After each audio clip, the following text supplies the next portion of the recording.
Hello mga boss, kumusta? So ngayong araw ay itutuloy na natin yung Project RXT135 natin. So unang-una na sa lahat, itong cylinder block natin.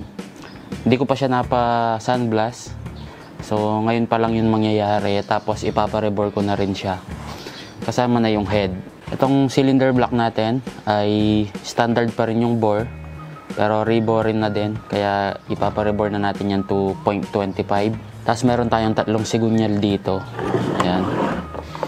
So baka nagtatanong kayo bakit ang daming sigunyal.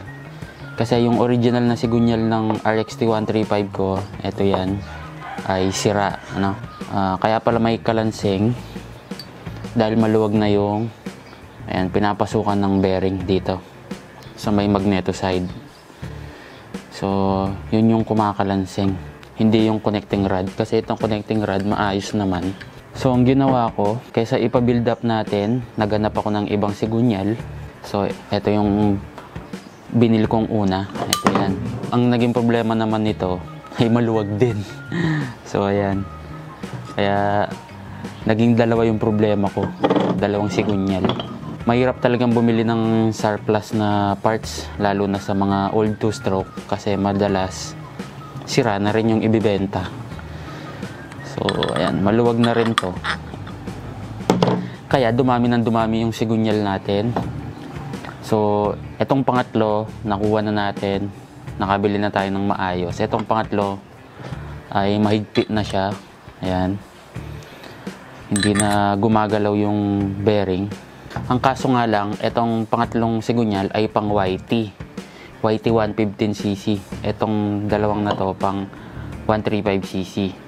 Pero ni-research ko na yan. Tinignan ko yung part number. So yung lumang YT, ang gamit na sigunyal nun, same lang siya ng RXT. Same sila ng part number. Pero yung modelong YT, ang same na sigunyal niya is yung RX King 135 ng Indonesia. So 135cc din. Same sila ng part number. So ito pwede na rin to sa RXT. So ayan guys, ipapapress ko muna to. Meron na rin akong bagong connecting rod, kung napanood nyo yung video ko sa mga parts ni RXT. So yung nagpapress ko, Allen wrench lang yung pinanga-align dito eh. Pero meron na akong pang-align nito. I-adjust na lang natin ng konti. Itong block natin, ipapa-sandblast ko kay Boss Jason Valentino sa may Mexico, Pampanga. Ayan. Yung magaling na pintor sa Mexico, dito sa Pampanga. So, ayan, dadalhin ko muna to sa kanya. Tapos, ipiprep na rin natin para ma-ready na natin sa engine rebuild natin. So, ayan, halos nalinis ko na rin yung mga ports nito. Ayan, natanggal ko na yung carbon buildup. Connecting rod natin, linis. Tapos, yung dalawang washer. Yung malaking pin.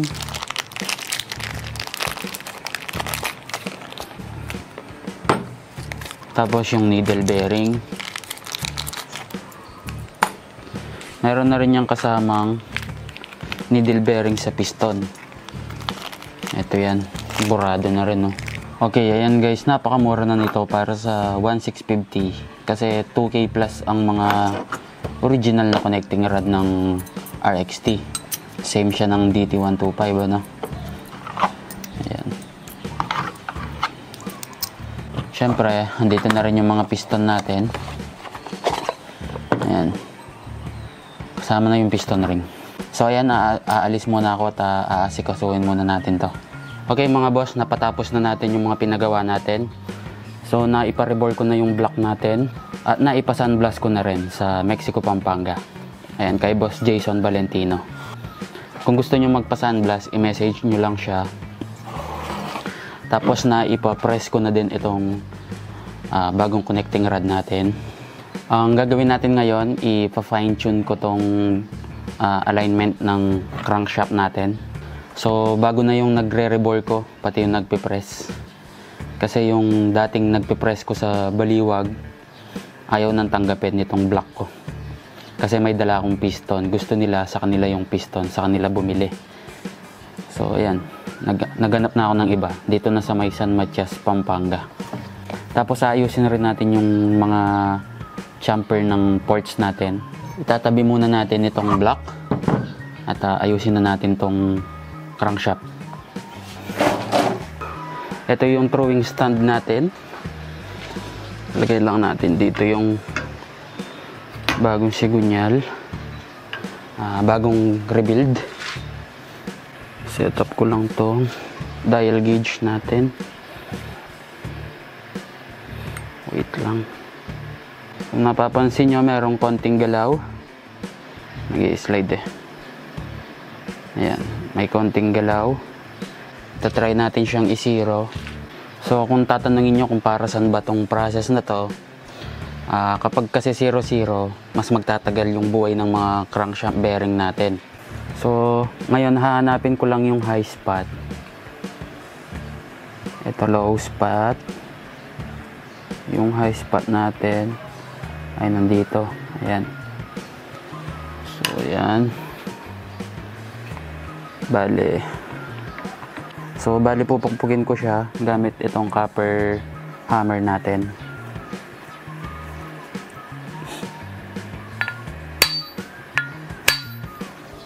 Check ulit yung alignment. Meron pa din.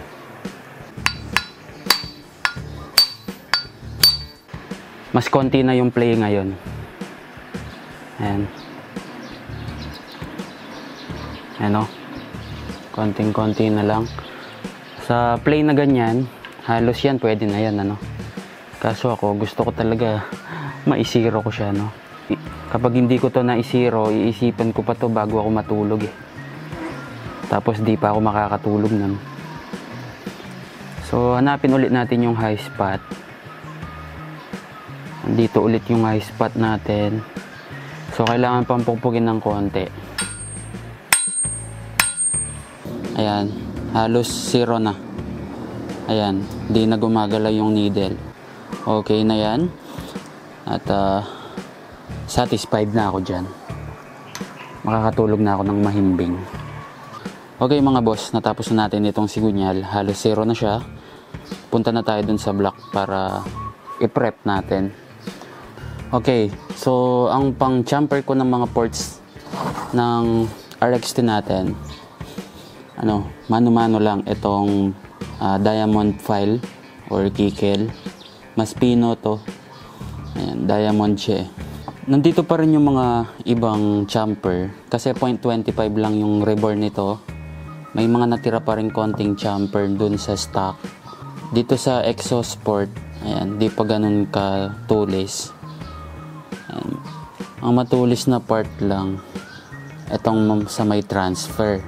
Ayan. Pati itong sa may intake. Kikikilan lang natin yan para matanggal yung mga matutulis. Kasi kapag hindi tinanggal yung mga matutulis, maubos agad yung piston ring mo, pati yung piston mismo. Basta kung saan mo maramdaman na may matulis sa kamay, yun, tatanggalin natin. Itong sa may transfer port,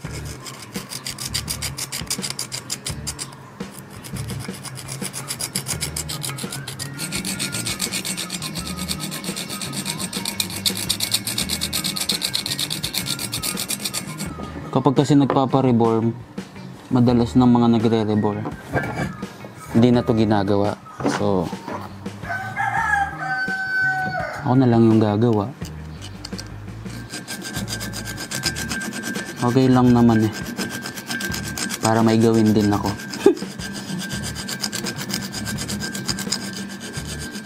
Pero depende pa rin sa machine shop yan eh. Pwede mo namang sigurong i-request tanggalin yung mga matutulis, lalo na kapag pina-reborn mo ng malaki yan, mawawala yung stock na jumper. Kasi yung stock na jumper, maganda yun. Maganda yung pagkakakikil nun.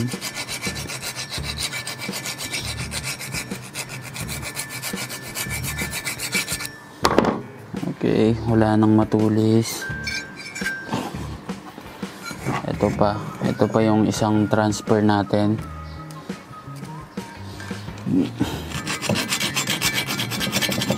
Yung bandang gitna matulis eh. Pero banda dito sa mga gilid niya, nandun pa rin yung stock jumper. Bandang gitna talaga.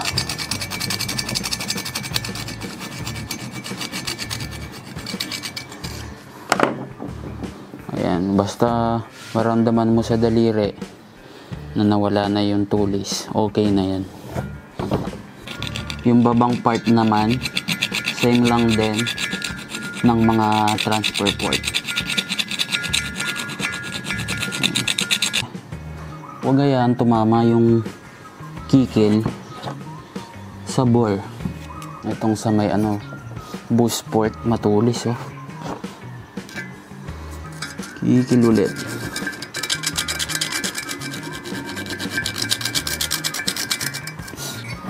Pati na tong matulis na to.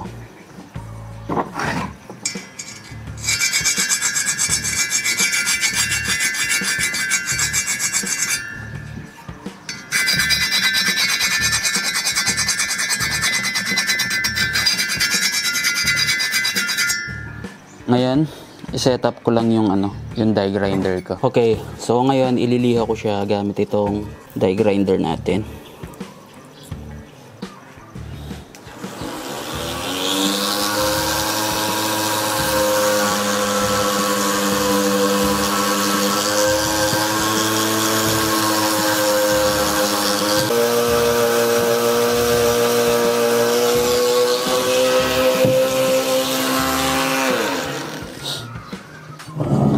Ayan, wala nang matutulis. Smooth na lahat. So ngayon, i-resurface ko muna yung mga gasket surface natin. Ipa-flatten natin gamit tong salamin na to. Tapos liha para lang maganda yung seal. Gamit lang tayong tubig.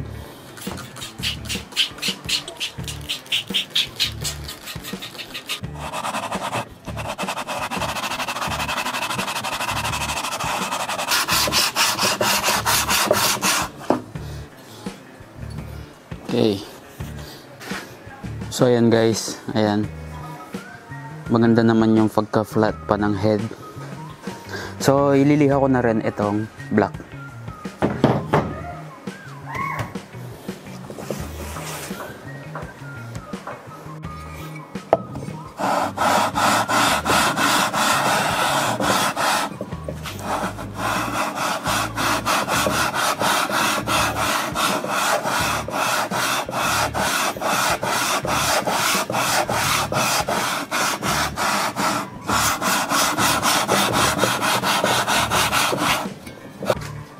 Okay na to.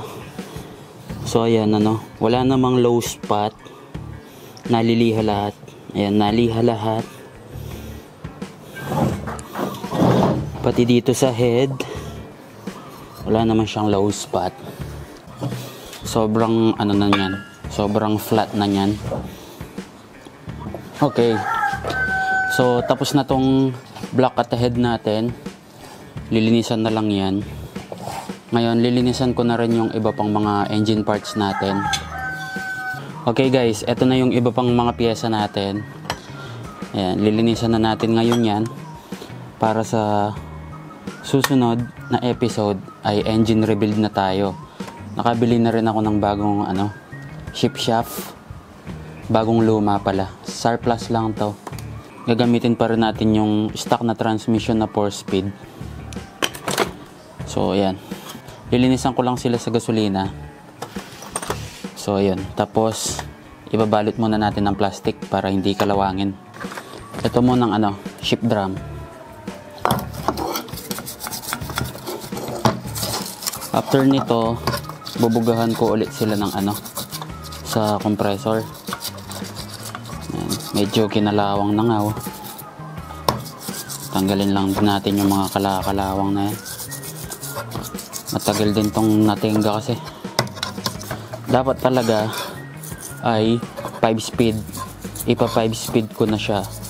So may nabili akong 5 speed na transmission galing Indonesia. Kaso lang nung pagdating, laspag na yung binigay sa akin. So binalik ko ulit. May nakita naman ako sa sa eBay sana. Kaso mura lang yung mura lang yung mismong transmission pang RXS 100. Ang problema, napakamahal naman ng shipping fee. Mas mahal pa yung shipping fee sa mismong transmission set. Sa Indonesia, halos ang benta doon pang RX King or pang YT. Etong mga transmission, ito na muna yung gagamitin natin. Tsaka na natin siya i-upgrade. Kayo baka may alam kayong kapag may alam kayong 5-speed, PM lang. PM nyo ako, baka kaya ng budget.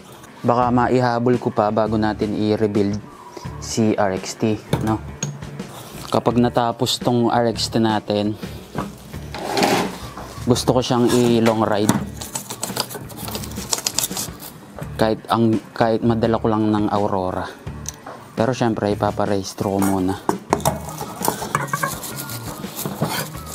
Walang problema sa gasolina.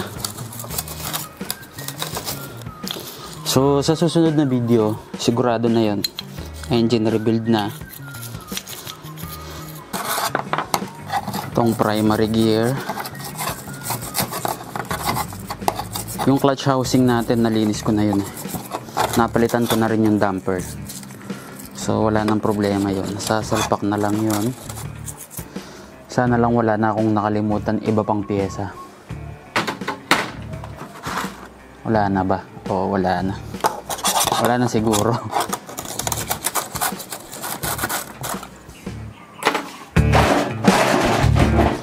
Ay, sumasagit likod ko. Okay mga boss, nandito na lahat yung pyesa natin. Kompleto na at i-ready ko na lahat. So, hanggang dito na lang tong video na to. Sa susunod na episode ay mabubuo na natin siya. So, hanggang dito na lang tong video na to. Ride safe sa inyong lahat.